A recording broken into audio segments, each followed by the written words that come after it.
दोस्तों ये है भविष्य मालिका। इसमें कुछ चीज़ें लिखा हुआ है, मैं पढ़ के आपको सुनाती हूँ। कलयुग में नास्तिक लोग झुंडों में बाहर निकलेंगे और कहेंगे कि संसार में कोई भगवान नहीं। देश विदेश में दिन रात भ्रमण करते हुए लोगों को ये शिक्षा देंगे कि कोई भगवान नहीं है। दिन के समय घना कोहरा छाया रहेगा जिसमें वृक्ष फल नहीं लगेंगे।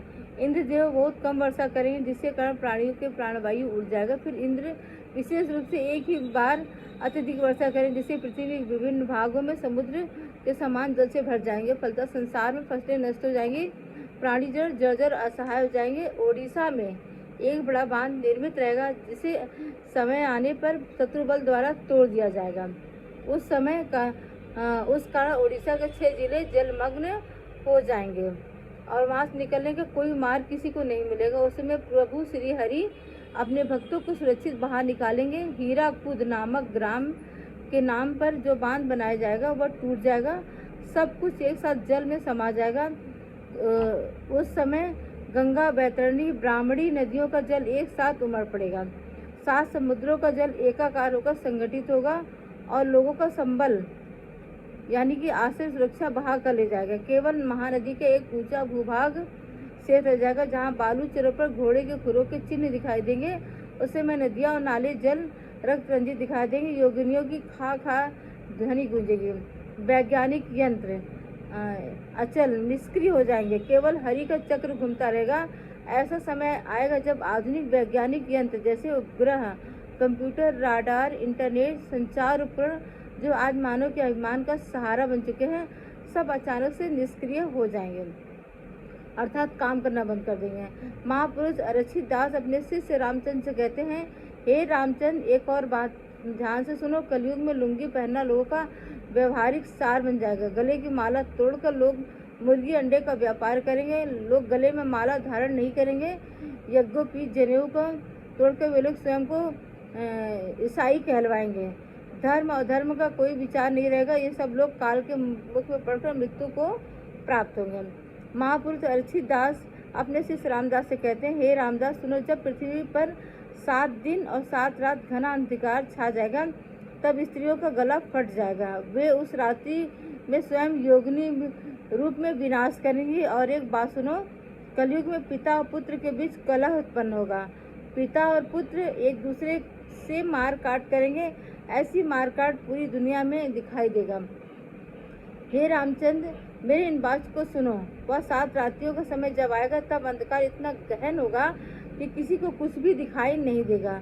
उस समय योगिनियाँ लोगों को पकड़कर खा जाएंगी। उस समय जिन जिन घरों में अत्याचारी स्त्रियां होंगी सब काली रूप धारण करके नृत्य करेंगे। प्रचंड पवन संसार में बहने लगेगा जिससे पापी लोग नष्ट हो जाएंगे। कांतानी गुप्त रूप से भ्रमण करेंगी, मरुत रूप में प्रवाहित होंगी। योगिनियाँ सभी एकत्र होकर द्वार द्वार पर विचरण करेंगी। यह अदृश्य रूप में रहेंगी जिन्हें लोग देख नहीं सकेंगे। वे दुर्जन के घर में प्रवेश होकर मलत्याग और वमन की स्थिति उत्पन्न करेंगे। भयानक और घना पवन बहने लगेगा। लोग उसमें आकुल और व्याकुल हो उठेंगे, तड़पते हुए धरती पर गिर पड़ेंगे। अनेक लोग इस आपदा में नष्ट हो जाएंगे। कलयुग में गांव-गांव में दुष्ट लोगों की सभाएं बहुत अधिक होंगी। सभी सभाएं बड़ों जनों को आमंत्रित किए बिना बालक द्वारा संचालित की जाएंगी। उन सभाओं के भीतर झूठ बोला जाएगा और अधर्म किया जाएगा। 100 गायों के होने पर भी बहुत अल्प मात्रा में दूध मिलेगा। घी, गुड़, ईशु की सुगंध खुशबू समाप्त हो जाएगी, वह खट्टा लगेगा। चंदन फूलों की सुगंध भी खत्म हो जाएगी। चिता और ज्वर के कारण प्राणियों का नाश होगा। कलयुग में कुछ सम्मानित माने जाने व्यक्ति जगन्नाथ प्रभु महाप्रभु के प्रसाद के साथ सूखी मछली जलाकर खाएंगे। प्रत्यक्ष रूप से गौमांस, मल तथा मछली का स्वाद लेकर उसका भक्षण करेंगे। ऐसा जघन्य अपराध महाप्रसाद के साथ मिलाकर प्राणी द्वारा किया जाएगा।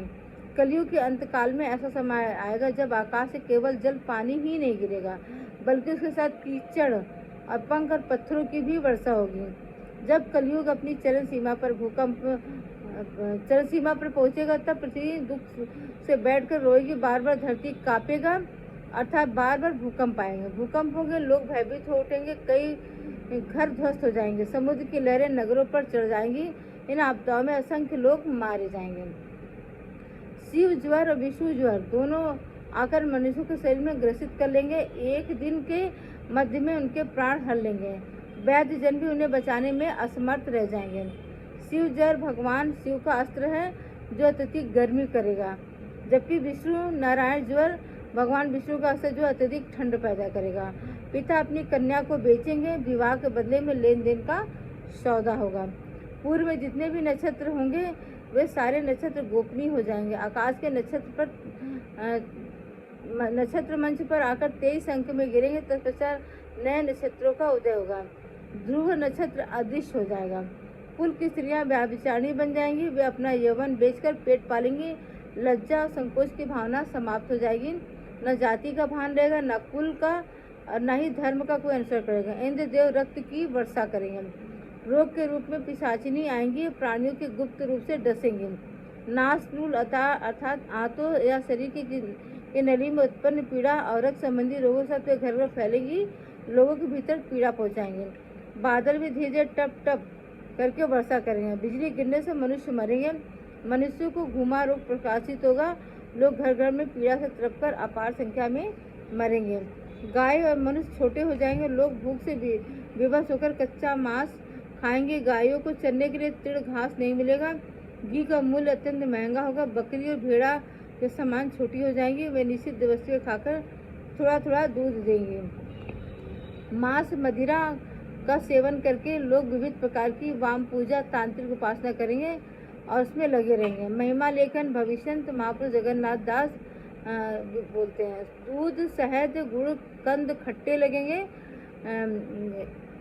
कलयुग के अंत के समय में मनुष्य की काम वासना का मांग इतनी तीव्र होगी कि स्त्री के आकर्षण में विवेक होने हो जाएगा, बुद्धि भ्रष्ट हो जाएगी।